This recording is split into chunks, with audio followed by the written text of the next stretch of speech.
Question number 1. Two similar cells, whether joined in a series or in parallel, have the same current through an external resistance of 2 ohm. The internal resistance of each cell is.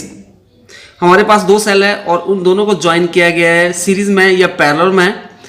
जब हम उनको series में और parallel में join करेंगे तो दोनों cases में सेम करंट जो है वो हमारे पास फ्लो करेगा through register 2 ohm. Then we have to calculate in this case internal resistance of each cell. So solution for this, first of all, जब हम एक्सटर्नल रेजिस्टेंस 2 ओम के साथ दो सेल को पैरेलल में ज्वाइन करेंगे तो हमारे पास सर्किट अरेंजमेंट इस तरह से बन जाएगा. ये हमारे पास एक सेल आ गया, ईएमएफ इसकी ई होगी और इंटरनल रेजिस्टेंस आर. मान लो इसमें से जो करंट फ्लो कर रहा है दैट इज आई पी मैंने मान लिया और ये हमारे पास आ गया. This is figure 1. और जब हम दोनों सेल को सीरीज में ज्वाइन करेंगे किसके साथ, 2 ओम रेजिस्टेंस के साथ, तो सर्किट हमारे पास इस तरह से बन जाएगा. एक सेल ये आ गया इसकी ईएमएफ ई और रेजिस्टेंस इंटरनल आर. दूसरा सेल आ गया जिसकी ईएमएफ ई और रेजिस्टेंस आर. मान लो इसमें से करंट जो है I S, current in series I S flow कर रहा है इसमें से. This is figure number 2. Then from figure 1 जो करंट बनेगा in this case I P, this is equal to E over 2 plus R by 2.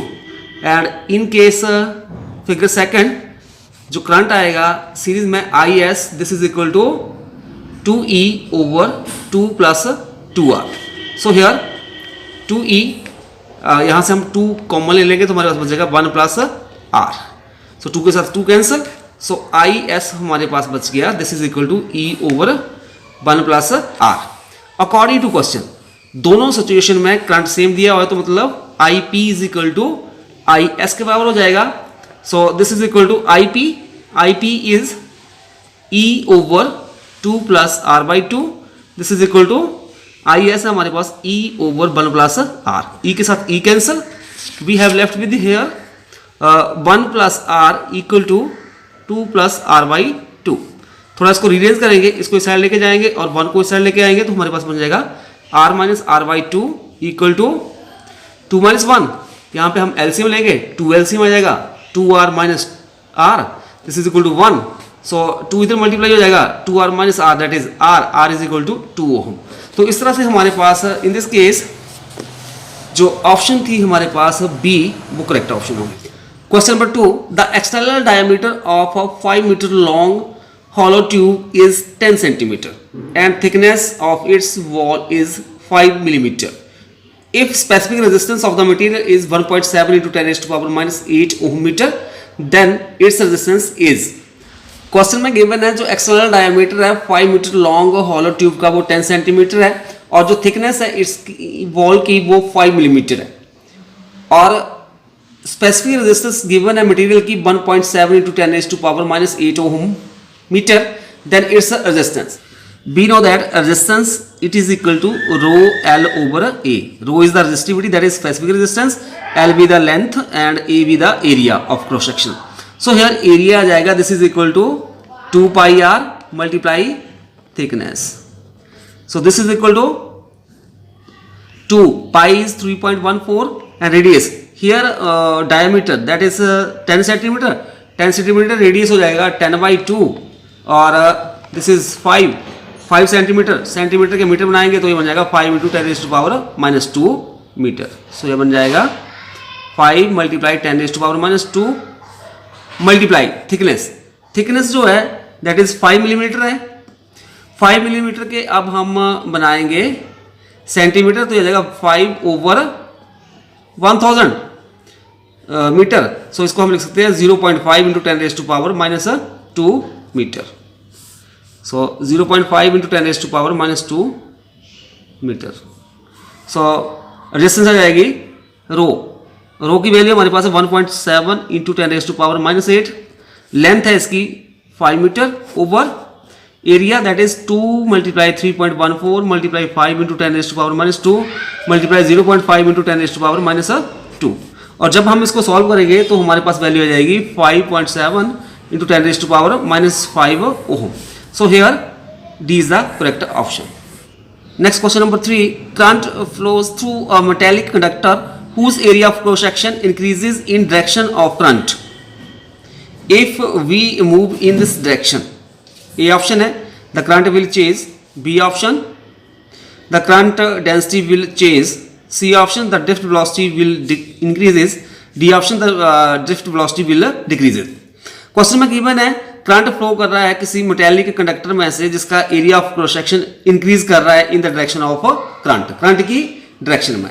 सो हमें पता है INEAVD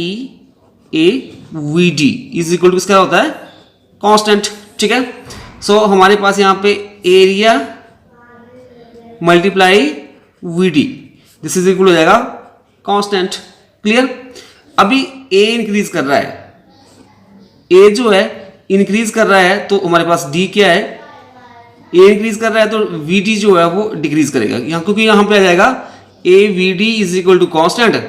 सो हमारे पास यहाँ पे आ जाएगा A inversely proportional to V D. So here D option is the correct option. Question number 4. A non conducting ring of radius R has charge Q. If it rotates with angular velocity omega, the equivalent current through it is. एक non conducting ring है जिसका radius क्या है हमारे पास r है और उसका charge क्या है q.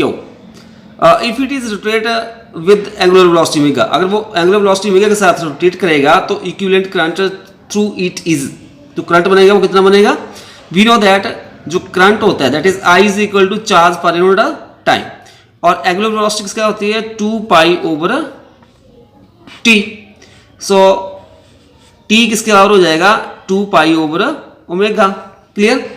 अब हम यहाँ पे टी की वैल्यू यूज करते हैं तो बन जाएगा I is equal to Q over 2 pi over omega, omega ऊपर चला जाएगा तो I is equal to Q omega over 2 pi.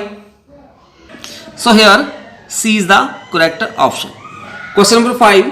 4 identical lamps leveled 1.5 volt 0.5 ampere each, which describes the condition necessary for them to operate at normal brightness. A 12 volt battery is connected to the lamp. Find the required value of R for lamp to glow with the normal brightness. हमारे पास यहाँ पे जो 4 identical lamps जो हैं उनके जो voltage आ रही है वो 1.5 वोल्ट और करंट जो है 0.5 एम्पियर जो है उसमें से फ्लो कर रहा है।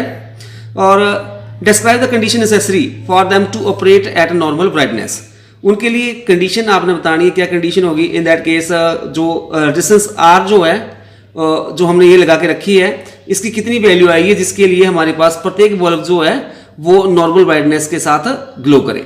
सो हियर जो पोटेंशियल डिफरेंस होगा अक्रॉस ईच लैंप वो कितना है हमारे पास, this is equal to 1.5 volt. So potential difference across R जो ये रेजिस्टेंस लगी है इसकी कितना हो जाएगा, this is equal to total कितना है यहाँ पे 12 minus 1.5 this is equal to 10.5 volt. क्योंकि हमारे पास ये लैंप जो है वो पैरेलल में है तो यहाँ पे जो पोटेंशियल होगा वो सेम रहेगा बट करंट जो है वो वेरी करेगा इन अ पैरेलल कॉम्बिनेशन।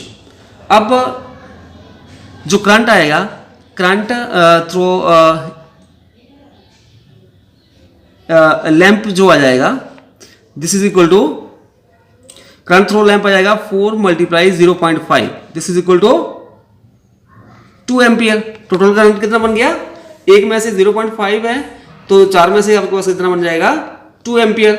अब जो सेम करंट जो है वो किस में से फ्लो करेगा, थ्रू आर, जो आर में से फ्लो करेगा। सो हमारे पास आ जाएगा potential difference across R is, potential difference क्या आ जाएगा, this is 2R equal to 10.5, R is equal to 10.5 over 2।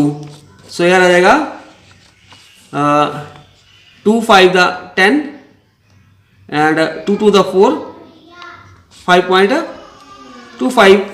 So here but यहाँ पे जो वैल्यू जो है रेशियो में दी गई है, तो हमारे पास देख लो आप रेशियो में क्या आ जाएगा, अगर हम इसकी इस तरह से कटिंग ना करें तो यह आ जाएगा 10.5/2. अब पॉइंट हटा देते हैं तो 105 बन जाएगा और नीचे 2 × 10 तो बन जाएगा दिस इज इक्वल टू 105/20. अब कटिंग करते हैं 5 के टेबल में, 5 4 the 20, 5 2 the 10, 1 5 the 5, this is equal to 21/4 ohm. So इस तरह से रेजिस्टेंस आ जाएगी 21/4 ohm. So C is the correct option.